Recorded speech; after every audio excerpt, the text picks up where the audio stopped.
Sir बताएं। Major general Ranu Singh Rathore.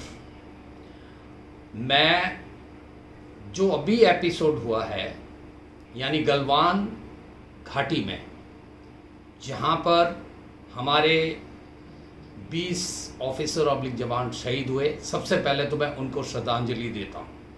और उन्होंने चाइना के तकरीबन 45 हो सकता है ज़्यादा हो सोल्जर्स को वहाँ पे जो है मारा ना। वो एरिया जहाँ है वहाँ मैं 2010 और 12 में रहा हूँ।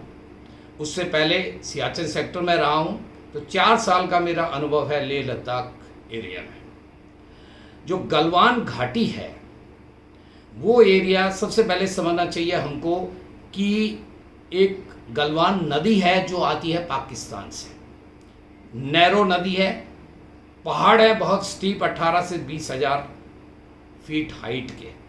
और उसी के साथ आपने पंगांगसू लेक सुना होगा जो कि 125 किलोमीटर लंबा है और जिसमें 1/4 इंडिया में है और 3/4 तो चाइना में है।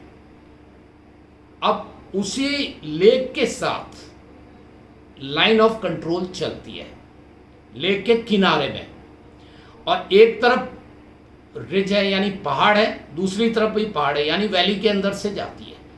एलओसी बिल्कुल लेक के किनारे से होती हुई जाती है, यानी एक जगह दोनों पहाड़ियों को काटती हुई और लेक को काटती हुई एलओसी है। ये एक पहला दुनिया में यूनिक केस है जो कि पानी के अंदर एलओसी है।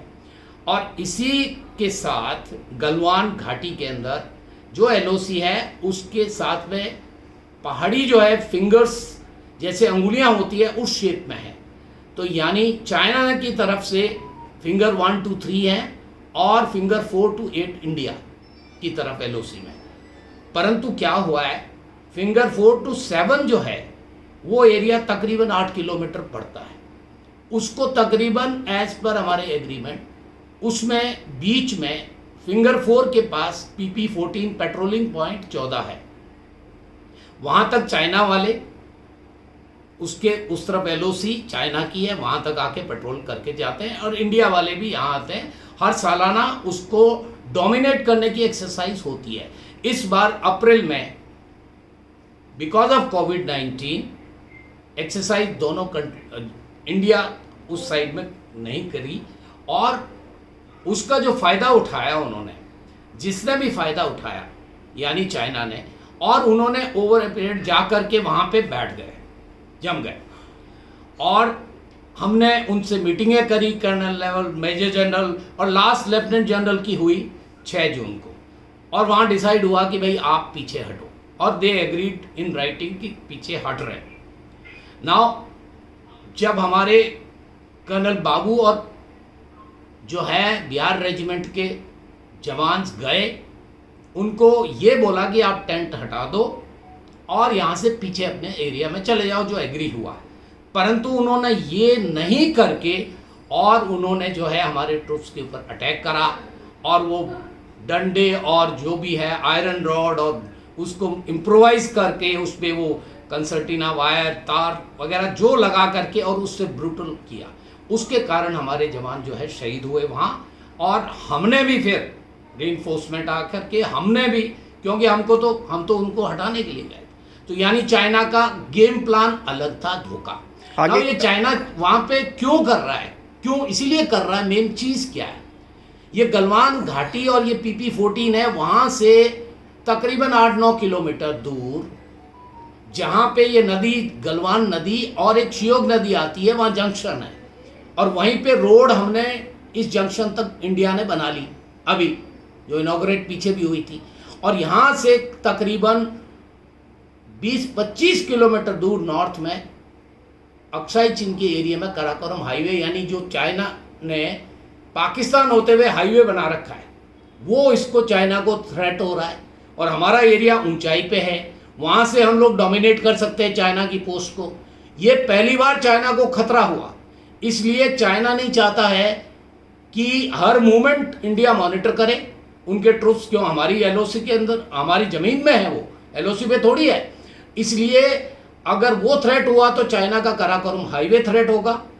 और इसकी पॉलिसी है चाइना की साइकोलॉजिकल वॉरफेयर करो, कैसे ही करके जमीनें हड़पो टुकड़ों टुकड़ों में, स्लाइसेस में। और ऐसा ही उसने 67 में किया, 62 में ऐसा एफर्ट किया। अब दुनिया में अगर आप देखें, इसने 3 पोर्ट बनाए, इंडिया के चारों नेकलेस पहना दिया, पाकिस्तान ग्वादर, श्रीलंका हमनटोटा, और बर्मा के अंदर भी अंडर सी अपने पैसों से पोर्ट बनाया, इंडिया के चारों ओर आपको एक नेकलेस बना दिया। अब ऊपर से इंडिया को कवर करना चाहता है, यानी चारों ओर से घेरना चाहता है। कारण ऐसा है क्योंकि India is coming as a powerful nation, as a super power. China को थ्रेट हो रहा है आफ्टर रशिया एंड यूएस। ये हो रहा है थ्रेट चाइना को, पूरी दुनिया चाइना के अगेंस्ट है। अभी लेटेस्ट इज द कोविड-19, ये सबसे बड़ा, इसलिए इसने फायदा उठाया कि अभी मौका है, कोविड से लड़ रहा है इंडिया, और अब अपन ये हरकत करें और ध्यान इंडिया का आकर्षित करें। नंबर 2, अभी मौका इसलिए कि इसने ओवर ए पीरियड इतने साल नेपाल के अंदर जो किया है, अभी इंडिया के अगेंस्ट करके कम्युनिस्ट पार्टी आई, नेपाल को दुश्मन बनाया, यानी अभी एक बॉर्डर हो गया नॉर्थ से, नेपाल उनकी तरफ है, इंडिया के अंदर डायरेक्ट अप्रोच, उधर पाकिस्तान पीओके की तरफ हो गया, यानी आप देखिए 2 दुश्मन इधर, और श्रीलंका भी हमारा कोई इतना फ्रेंड नहीं है क्योंकि it is tilted towards China because of the trade. ना ये सारी चीज अगर आप देखें स्ट्रेटेजिक पॉइंट ऑफ व्यू और सुपर पावर की होड़ के चक्कर में, अब हमने करना क्या है, हमें अब वॉर मॉन्गरिंग तो ये तो होएगी, पर वॉर चाइना अफोर्ड नहीं कर सकता, इंडिया भी नहीं कर सकता, क्योंकि आजकल के ज़माने में कोई भी अफोर्ड नहीं कर सकता, चाहे अमेरिका हो। And war is not the solution. इस समस्या का समाधान सिंपल डिप्लोमेटिक लेवल पे गवर्नमेंट को करना होगा। अब मिलिटरीली आउट ऑफ कंट्रोल हो गया है, इन द सेंस हमारा काम है सीमा के ऊपर रहना, डट के मुकाबला करना, वो हम कर रहे हैं और करते रहेंगे। नंबर 2, जो 5 एग्रीमेंट हुए हैं जिसके अंतर्गत जो चाइना ने जो उसको तोड़ा है, वो समझौते कि हथियार लेके नहीं जाओगे, कॉन्फिडेंस बिल्डिंग मेजर्स, उनको उनकी जो मतलब उसको निभाना चाहिए वो चाइना ने नहीं निभाया।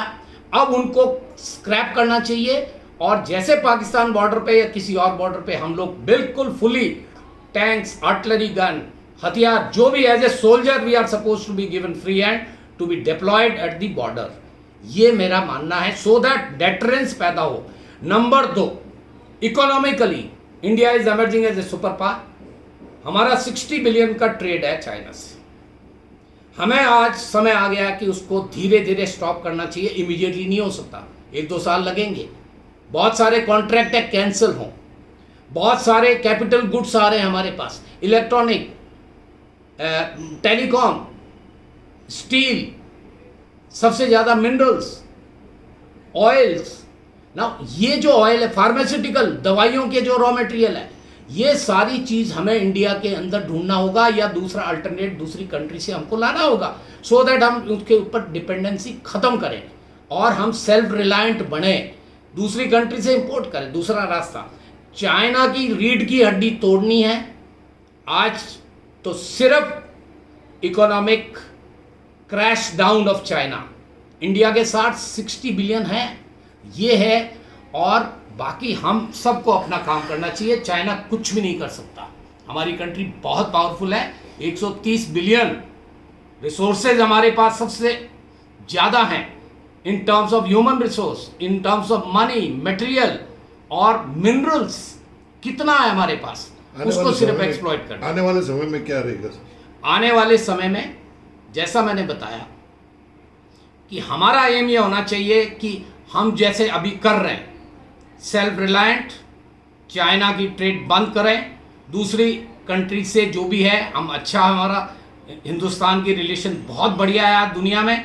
हमें यूएन में जाना है, परमानेंट सिक्योरिटी काउंसिल का मेंबरशिप लीजिए, लेंगे हम, बिकॉज हम काम कर रहे हैं और हमारी ईमानदारी और हमारी वफादारी दुनिया ने देखी है, ये सबसे बड़ी चीज़ है। इसलिए इंडिया पे भरोसा है सब। आज रशिया दोस्त है, अमेरिका दोस्त है, यूरोप की पूरी कंट्री दोस्त है। अभी कोविड के अंदर हमने किस कंट्री को मेडिसिन नहीं भेजी? तो ये है हमारा, और चाइना के अगेंस्ट पूरी दुनिया है आज, ये है।